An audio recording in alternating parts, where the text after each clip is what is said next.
11:47 p.m., May 1st, 2025. A small gas station on Highway 289, 30 kilometers from Lansdowne Station, Nova Scotia. The security camera mounted above pump number 3 captures a vehicle pulling into the station. Dark-colored truck. License plate partially visible. The timestamp in the corner of the footage reads 23:47.06, 11:47 and 6 seconds. A figure exits the driver's side. Male. Average height. Wearing dark clothing. A hoodie pulled up over his head. He walks to the pump, begins fueling the vehicle. The process takes several minutes. Then he walks into the small convenience store attached to the gas station. Interior cameras, slightly better quality than the exterior ones, capture him browsing shelves. He picks up items, examines them, puts some back. His movement suggests someone distracted, thinking about something else. After approximately 4 minutes inside, he approaches the counter. A transaction occurs. He leaves, gets back in the truck, drives away into the darkness. The timestamp now reads 23:58:14, 11:58. The entire stop lasted 11 minutes. This security footage, obtained by investigators weeks after it was recorded, would become one of the most important pieces of evidence in the disappearance of Lily and Jack Sullivan. Because when Royal Canadian Mounted Police asked Daniel Martell, the stepfather of the missing children, to provide a detailed account of his movements on the night of May 1st, 2025, he said he was home all evening, all night. He said Malaya Brooks Murray, the children's mother, had gone to bed around 9 or 10 p.m. He stayed up later, watching television, scrolling on his phone, but he remained at the house on Gearlock Road. He never left. That's what he told investigators, and it was a lie. A provable, demonstrable, captured on camera lie. Because that figure at the gas station, 30 kilometers from his house, at 11:47 p.m. on the last night, anyone can independently verify the children were alive? Forensic video analysts determined there's better than 80% probability that vehicle was Daniel Martell's truck, and that the individual pumping gas and making a purchase inside was Daniel Martell himself. This is the story of the midnight trip Daniel can't explain, the lie that destroyed his credibility, and the questions that still haunt this investigation. Where was he really going? What did he buy? And what happened to Lily and Jack Sullivan during those hours when Daniel claimed to be home but evidence proves he was somewhere else entirely? Before we expose every contradiction in Daniel's story, before we analyze what investigators believe this trip means, you need to subscribe to True Crime Vault immediately. We don't just report cases, we investigate them. We expose lies. We demand accountability. If you want unflinching coverage where evidence matters and truth matters, hit that subscribe button right now and turn on notifications.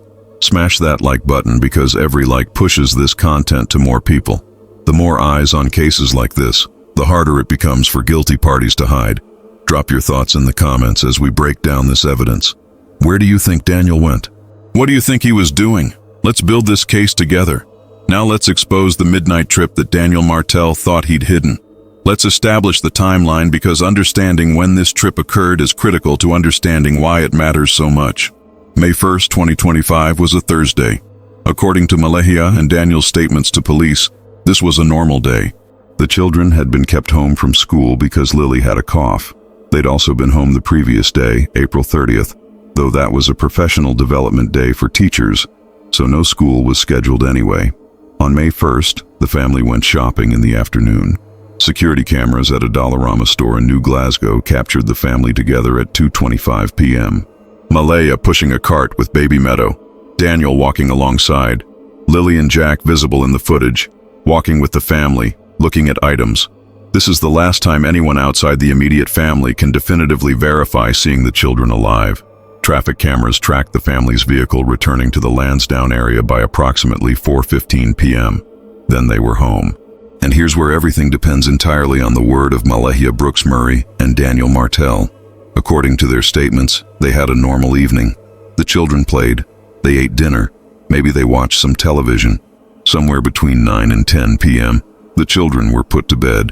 The exact time kept changing in their various statements to police, which was the first red flag. Sometimes Malaya said 9 p.m., sometimes she said 10. When asked about the discrepancy, she claimed she was confused, stressed, couldn't remember clearly. But when you're being asked to account for the last time you saw children alive, That's a detail that should be burned into memory. According to Daniel's initial timeline given to police, Malahia went to bed sometime between 9 and 10 p.m. He stayed up later. He was tired but not ready to sleep. He watched some television in the living room, maybe scrolled through his phone. Eventually he went to bed, though he couldn't say exactly what time. Everything was normal, he claimed. Just a quiet evening at home. The children were sleeping in their rooms. Everything was fine, and he never left the property. Not once. That was his story. When investigators compile timelines in missing persons cases, they ask suspects to account for their time, hour by hour. Where were you? What were you doing? Who was with you? Who can verify your location? It's standard procedure, and it's designed to catch exactly what it caught in Daniel's case: lies. Because when you're lying about your whereabouts, when you're creating a false timeline, you forget details, you make mistakes, you don't account for security cameras. And when investigators started pulling surveillance footage from businesses in the area, when they started tracking vehicles through traffic cameras and gas station cameras and convenience store cameras, they found something Daniel hadn't anticipated. They found him. Or at least, they found a vehicle matching his truck, and an individual matching his description, 30 kilometers from his house, at 11:47 p.m. on May the 1st. Let's talk about that gas station footage in detail, because every frame matters. The exterior camera shows the vehicle pulling in, dark-colored Dodge Ram pickup truck. The license plate is partially obscured by the camera angle and the lighting, but forensic analysts were able to enhance the image enough to determine it matched the registration pattern for Daniel Martell's vehicle. The first three characters were visible and matched. The truck's body style, color, and distinctive features all aligned with Daniel's known vehicle. The probability that this was a different truck with the same characteristics in this specific location, at this specific time, during the critical window when children went missing, statistically negligible. The individual who exits the truck is male, medium build, wearing dark jeans and a dark hoodie with the hood pulled up. This makes facial identification difficult from the exterior camera angle. But forensic video analysts don't just look at faces. They analyze gait, body proportions, movement patterns, distinctive physical characteristics. They compared this footage to known video of Daniel Martell walking. They measured leg length ratios, shoulder width, stride pattern. The conclusion: better than 80% probability this individual was Daniel Martell. The figure pumps gas for several minutes. This indicates the tank was relatively empty, needed a significant amount of fuel. If Daniel had just driven 30 kilometers from his house to this station, his tank wouldn't need much gas. So either he'd been driving more extensively that evening before arriving at this station, or his tank was already low and he needed to fuel up for a longer trip ahead. Investigators noted this detail. After pumping gas, the individual walks into the convenience store. The interior cameras provide better angles. Still not perfect for facial identification because the hood remains up, but better. The individual's behavior inside the store is revealing. He doesn't go directly to a specific item. He wanders. He browses different sections, picks up items from shelves, looks at them, puts them back. Body language experts who analyzed this footage noted the individual appeared agitated, distracted, like someone whose mind was elsewhere, like someone thinking about something significant that had happened or was about to happen. He spent approximately 4 minutes inside before approaching the counter with items to purchase. Here's where the investigation hits a frustration. The camera angles don't clearly capture what specific items were selected for purchase. You can see the individual placing items on the counter. You can see the transaction occurring, but the items themselves aren't visible in enough detail to identify them definitively. The store's transaction records show multiple purchases during that time period, but without knowing the exact minute of this particular transaction, and without the individual using a credit or debit card that would create an electronic record with a name attached, there's no way to definitively link a specific purchase receipt to this person. Investigators checked Daniel's bank records. No debit or credit card transaction at that location that night, which means if this was Daniel Martell, and if he did make a purchase, he paid cash. Cash doesn't leave a paper trail. Cash can't be traced. Cash is what you use when you don't want anyone to know what you bought. Remember those cash withdrawals we covered in a previous video? $2,300 pulled from Malaya's account in the 2 weeks before the children disappeared. This gas station purchase, paid in cash, starts to fit into a pattern of financial activity designed to avoid creating records. Now let's talk about what that gas station sells, because this becomes important when we examine Daniel's evolving explanations for this trip. The station is a small rural operation. The convenience store stocks basics: snacks, drinks, some grocery items, automotive supplies, a small selection of household goods. Investigators documented the inventory. Here's what's significant: the station does not sell cigarettes. This is important because of what Daniel would later claim about why he was there. The store does sell other items that might be relevant to someone planning or covering up a crime. Cleaning supplies, basic ones like bleach, paper towels, spray cleaners, trash bags, various sizes including heavy-duty contractor bags, duct tape, rope, though limited selection, zip ties, disposable gloves. Again, all common items that a gas station convenience store might stock for travelers and locals, but also all items that could be used in the commission or cover-up of a crime. We don't know what was purchased that night because the footage doesn't show it clearly enough, but investigators are very interested in the possibilities. The individual leaves the store, gets back in the truck, and drives away. The exterior cameras capture the vehicle exiting onto the highway, heading in the direction of Lansdowne, but there are no other cameras tracking that route. No way to verify when or if he went directly home. No way to know if there were other stops that simply weren't covered by security cameras. The timestamp shows 11:58 when the vehicle leaves. So if this was Daniel, he left his house sometime around 11:15 or 11:30 p.m. to allow for the 30-kilometer drive. He spent 11 minutes at the station. Then he drove back, which would take another 30 minutes or so. Best case scenario, he returns home by 12:30 a.m. But that's only if he went straight home. If there were other stops, other destinations, it could have been significantly later. And here's the critical point. Malahia was supposedly asleep by this time. She couldn't verify when Daniel came to bed. She couldn't confirm what time he returned to the house. His movements during these hours, during this critical window on the last night the children were verifiably alive, are unaccounted for except by his own word. And his word, as we'll see, kept changing. When investigators first asked Daniel about May 1st, when they asked him to walk through his evening hour by hour, he made no mention of leaving the property. He said he was home all night. This was in his initial formal interview, conducted in the days immediately after the children were reported missing. Investigators asked specifically, "Did you leave the house at any point that evening or overnight?" Daniel said no. He stayed home. He was watching TV, maybe fell asleep on the couch for a bit, eventually went to bed, never went anywhere. This statement was documented, recorded, filed as part of the official investigation record. Then investigators obtained the gas station footage. This was several weeks after the disappearance, after they'd canvassed all businesses in the area requesting security camera footage for the relevant dates. The gas station owner provided the recordings. Forensic analysts reviewed them, and they found what appeared to be Daniel Martell, 30 kilometers from his house at 11:47 p.m. on May 1st. Direct contradiction to his statement. Investigators brought Daniel back in for a follow-up interview. This is standard procedure when you catch a suspect in a provable lie. You confront them with the evidence. You give them an opportunity to explain. You document their response. The interview room, somewhere in an RCMP detachment, recording equipment running. Investigators place printouts of enhanced still images from the gas station footage on the table. Timestamps visible. Vehicle clearly shown. They ask Daniel, "Is this your truck?" Daniel looks at the images. His initial response, denial. That's not him. Must be someone else with a similar truck. The footage is too grainy. Lighting is poor. Can't make a positive identification. He denied being at that location that night. Insisted he was home. When investigators pointed out the vehicle characteristics that matched his truck, when they noted the license plate alignment, when they explained the forensic video analysis showing high probability it was him, his story began to shift. Then he moved to the second stage of lying, claiming faulty memory. Maybe he did go out that night. Maybe he took a drive.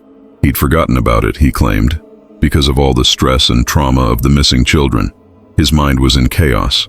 A simple trip to a gas station, something so routine and meaningless, had just slipped through the cracks of his recollection. It wasn't that he lied intentionally. He just genuinely forgot. This is a common defense when caught in a lie. Claim you forgot rather than admit you lied. But here's why investigators didn't accept it. This wasn't a trip that occurred weeks or months before the children disappeared. This was the night of May 1st, the last night anyone could verify the children were alive, the night before they were reported missing. Even under extreme stress, even with memory affected by trauma, you don't forget your movements during such a critical time period, especially not when you've been specifically asked to account for those hours multiple times in previous interviews. When investigators pressed Daniel on why he went to the gas station, what the purpose of the trip was, his explanation evolved again. He said maybe he went to get cigarettes or snacks, something like that. It was a late-night errand, nothing significant, just felt like getting out of the house for a bit, clearing his head. Needed cigarettes, decided to make a quick run. This explanation had multiple problems. First, as investigators immediately pointed out, that particular gas station doesn't sell cigarettes. They checked. The store's inventory doesn't include tobacco products, so his claim about buying cigarettes was demonstrably false. Strike one. Second, Daniel's bank records showed no electronic transaction at that location. If he bought something with his debit or credit card, there would be a record. The absence of a record means he either bought nothing, which contradicts his claim about going there to buy something, or he paid cash, which raises the question of what he was buying that he didn't want traced. Strike two. Third, and perhaps most damaging, his explanation doesn't account for the time and distance.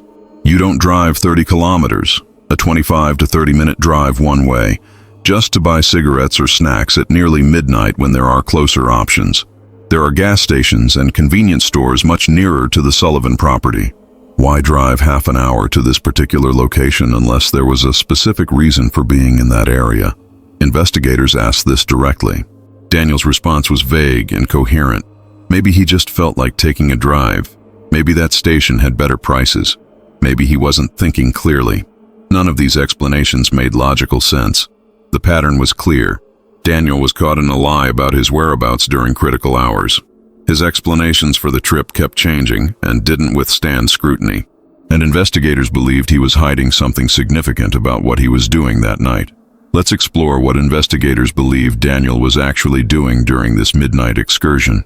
There are several theories, each supported by different pieces of evidence and investigative logic.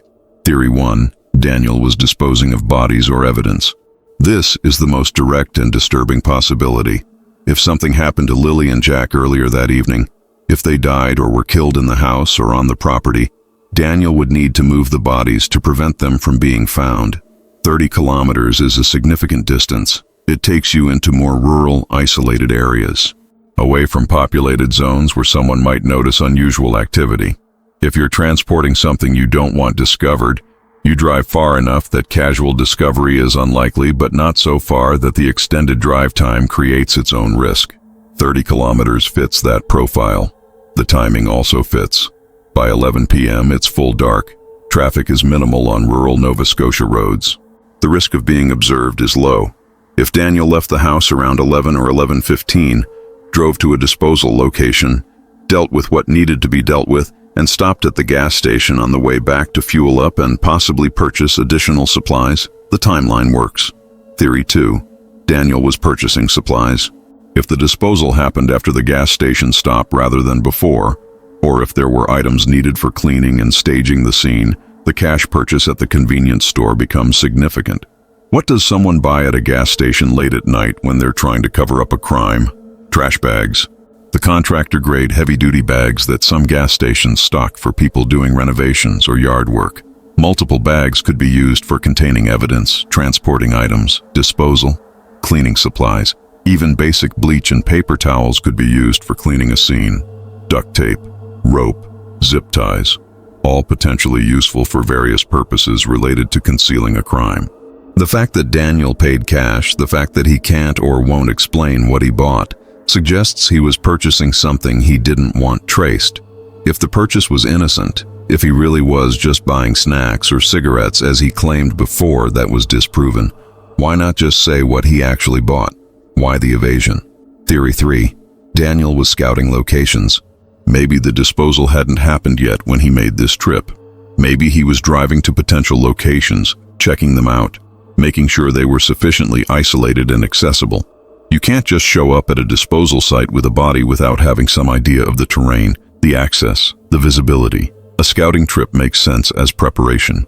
Drive out during the night, see how dark it is, how isolated, whether there are other vehicles or people around, whether the location is suitable, then come back later with what needs to be disposed of.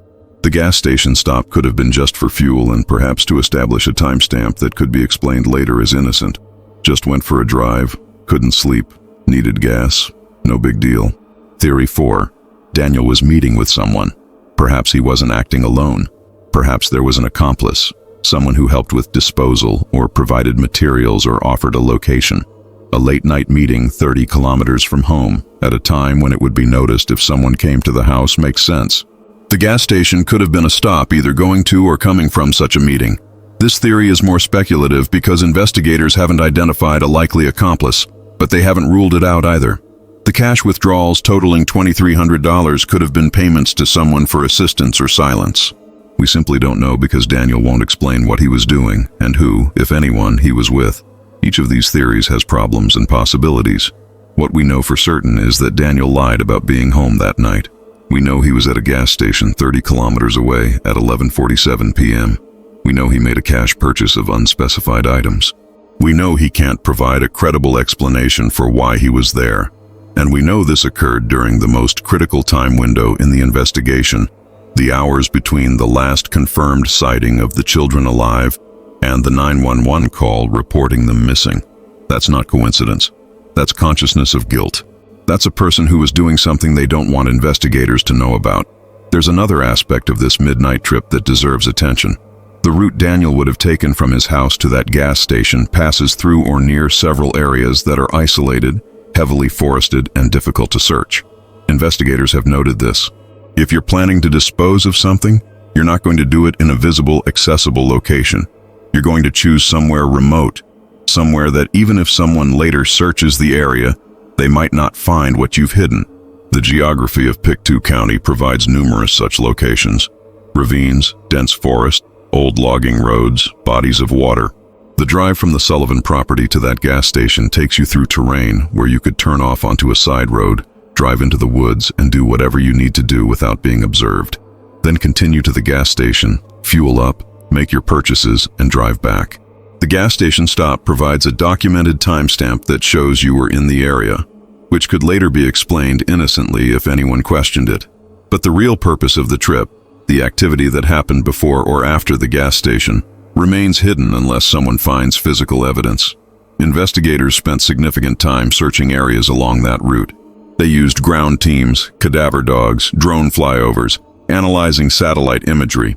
They looked for disturbed earth, areas where someone might have dug, locations where items could be concealed.